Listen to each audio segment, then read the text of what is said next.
इनका मैं स्वागत कर रहा हूं। और क्यों आए अलग बताने की आवश्यकता नहीं है। बहुत दिनों से हम मिलना चाहते थे और बीच में मैंने जैसे कहा कि पूरे देश में से जो प्रमुख नेतागण हैं वो संपर्क करना चाहते हैं, कर भी रहे हैं। मेरी बात हो रही है और अपने देश को अधिक मजबूत बनाने के लिए हम मिलकर क्या कर सकते हैं, यही हमारे बीच में एक जो विचारधारा कहते हैं वही विचारधारा है कि देश को अधिक मजबूत कैसे बनाया जाए।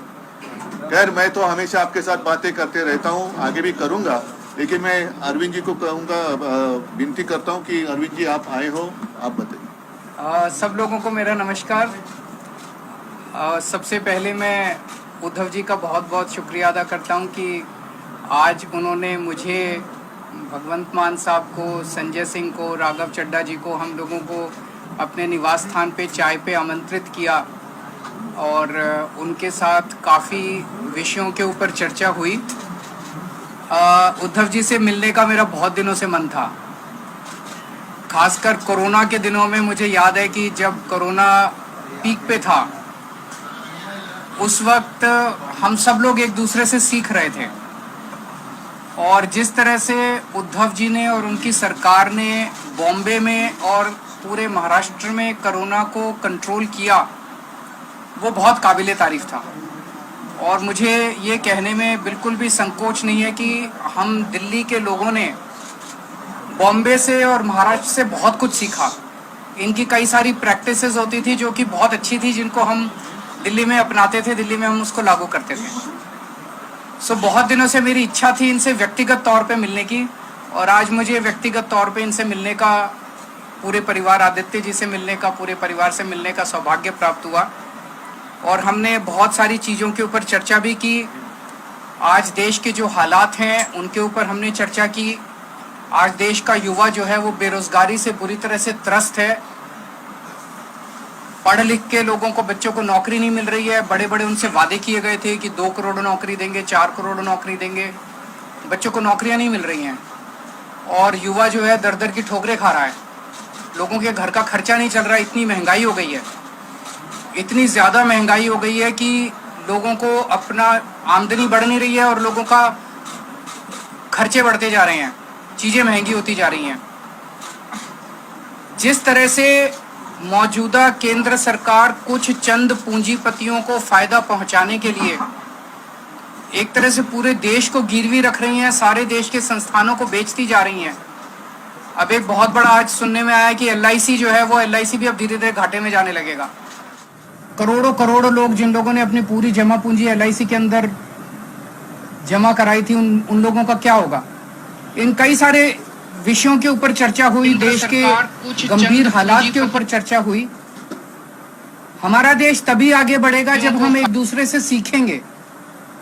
हमें एक दूसरे से लड़ना नहीं है, हमें एक दूसरे से सीखना है। इस देश की जितनी भी समस्याएं, उन सारी समस्याओं का समाधान कहीं ना कहीं देश के अंदर है, पर यह है कि हम आपस में मिलते नहीं हैं, आपस में चर्चा नहीं करते हैं। तो मुझे बहुत अच्छा है कि उद्धव जी से आज चर्चा हुई बहुत, और हम इसको अब आगे मिलते रहेंगे और इस रिश्ते को और आगे लेके जाएंगे। मैं मान साहब से निवेदन करूंगा वो भी 2 शब्द बोलें। आज उद्धव जी से मिलने का मौका मिला, पूरे परिवार में बैठने का मौका मिला। पंजाब और महाराष्ट्र का बहुत गहरा नाता है। आज़ादी के संग्राम में भगत सिंह पंजाब से थे तो राजगुरु पूना से थे, तो वो इकट्ठे देश के लिए, आज़ादी के लिए लड़ाई लड़ रहे थे।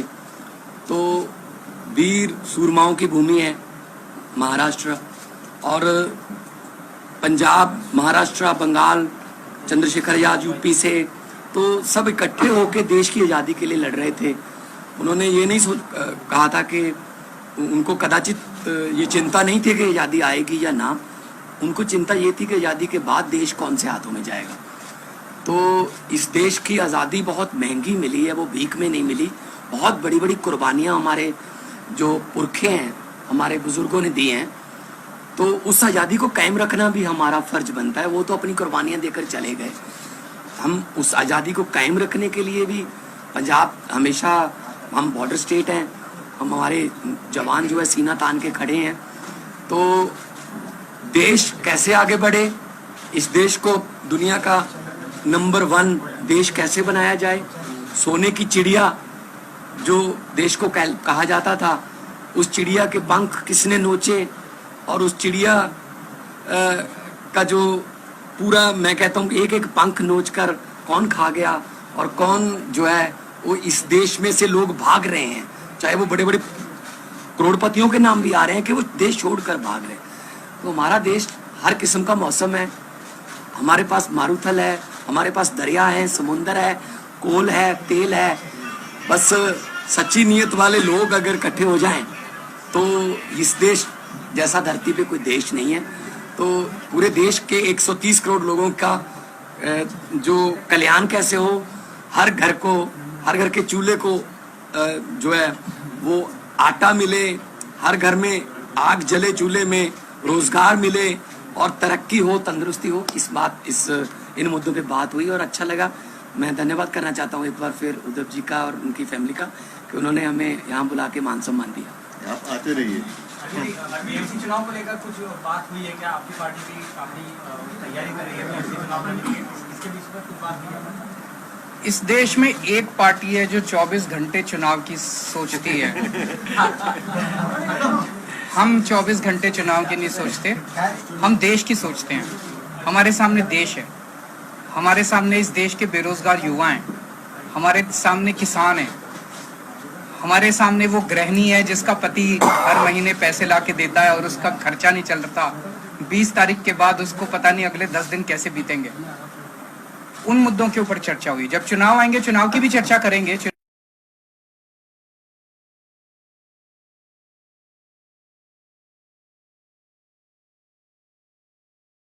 हम देश की सोचते हैं, हमारे सामने देश है, हमारे सामने इस देश के बेरोजगार युवा हैं, हमारे सामने किसान हैं, हमारे सामने वो गृहिणी है जिसका पति हर महीने पैसे ला के देता है और उसका खर्चा नहीं चल रहा। 20 तारीख के बाद उसको पता नहीं अगले 10 दिन कैसे बीतेंगे। उन मुद्दों के ऊपर चर्चा हुई। जब चुनाव आएंगे चुनाव की भी चर्चा करेंगे। पार्टी है, हम चुनाव तो लड़ेंगे, उस टाइम चुनाव की भी चर्चा करेंगे, पर हम उस पार्टी की तरह 24 घंटे चुनाव की बात नहीं करते।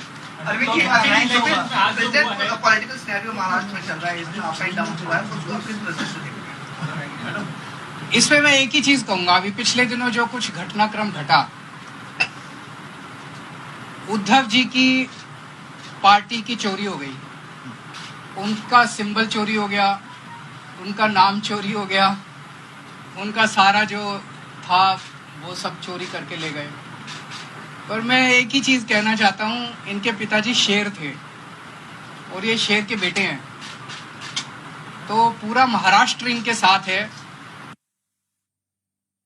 करता हूँ कि सुप्रीम कोर्ट से भी मिलेगा और मेरा अपना मानना है कि ये सारे आने वाले चुनाव जो हैं वो स्वीप करने जा रहे हैं उद्धव ठाकरे।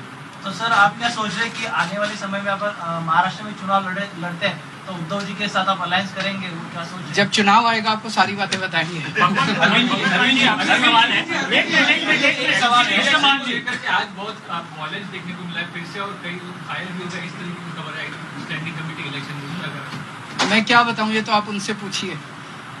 गुंडागर्दी के सिवा उनको कुछ काम नहीं आता। अगर वो इतना देश की जिम्मेदारी उन लोगों को दी हुई है, अगर वो देश के बारे में सोचें तो देश बहुत तरक्की कर सकता है। चारों तरफ गुंडागर्दी, चारों तरफ ये, इससे देश आगे नहीं बढ़ता। हम आपस में क्यों लड़ते हैं? हम आपस में इतनी गुंडागर्दी क्यों कर रहे हैं ये लोग? भाई जब दिल्ली की जनता ने 134 सीट हमको दी, 104 सीट उनको दी, तो मेयर तो हमारा ही बनना चाहिए। 2.5 महीने से मेयर ही नहीं बनाया, डिप्टी मेयर तो हमारा बनना चाहिए, स्टैंडिंग कमेटी तो हमारी होनी चाहिए, बना ही नहीं रहे। रोज लड़ते हैं। बताओ, मेयर का चुनाव कराने के लिए अगर हमें सुप्रीम कोर्ट जाना पड़ेगा तो ये तो दुख की बात है। अरविंद जी, एक सवाल ये था कि विपक्ष के नेता लगातार आरोप कर रहे हैं कि सेंट्रल एजेंसियों का इस्तेमाल किया जा रहा है। दिल्ली का सिनेरियो, महाराष्ट्र का सिनेरियो, इस विषय पे आपकी उद्धव जी से कुछ गंभीरता से डिस्कशन हुआ है? देखिए, कायर लोग इस्तेमाल करते हैं। ईडी और सीबीआई और ये सारी एजेंसीज का इस्तेमाल कौन करता है? कायर लोग करते हैं। करने दीजिए उनको। उन्हें हमसे डर लगता तभी तो करते हैं। आपके घर ईडी नहीं आई, आपके घर सीबीआई आई, इनके घर आती है, मेरे घर आती है, परसों ये कह रहे हैं मनीष सिसोदिया को गिरफ्तार कर ले, हमें कोई फर्क नहीं पड़ता। जनता देख रही है। अंत पंत में सच्चाई की जीत होती है, झूठ झूठ होता है, सच्चाई की जीत होती है। भगवत मान जी, आपसे सवाल है, जिस प्रकार से पंजाब में हिंसा हुई है, नाला पुलिस स्टेशन को जो है वो हाईजैक कर लिया गया, उसके बाद वहां पर पुलिस वालों को भी पीटा गया, एक एफआईआर ने रजिस्टर हुई है, क्या कुछ कहेंगे? देखिए, आप लोगों के पास यहाँ गलत सूचनाएं हैं। लॉ एंड ऑर्डर पंजाब में कंट्रोल में है, पंजाब पुलिस सक्षम है, और पंजाब का जो सोशल बॉन्डिंग है उस पर गोलियां भी चली 10 साल, बम भी फूटे, लेकिन पंजाब का जो भाईचारा है आपस में, वो लोग मिलके रहना पसंद करते हैं। अमन शांति वाला हमारा स्टेट है, और बहुत बड़ी बड़ी इंडस्ट्रीज अब वहाँ पे इन्वेस्ट करने लगी है, क्योंकि पहले किसी खास फैमिली के साथ एमओयू होता था, अब पंजाब के 3 करोड़ लोगों के साथ जो है वो एमओयू हो रहा है।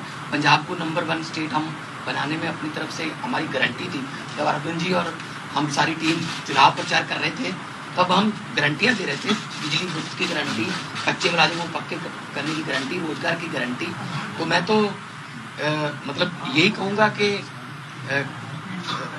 लंबे सफर को मीलों में मत बांटिए, कौम को कबीलों में मत बांटिए। एक बहता दरिया है मेरा भारत देश, इसको नदियों और झीलों में मत आप पे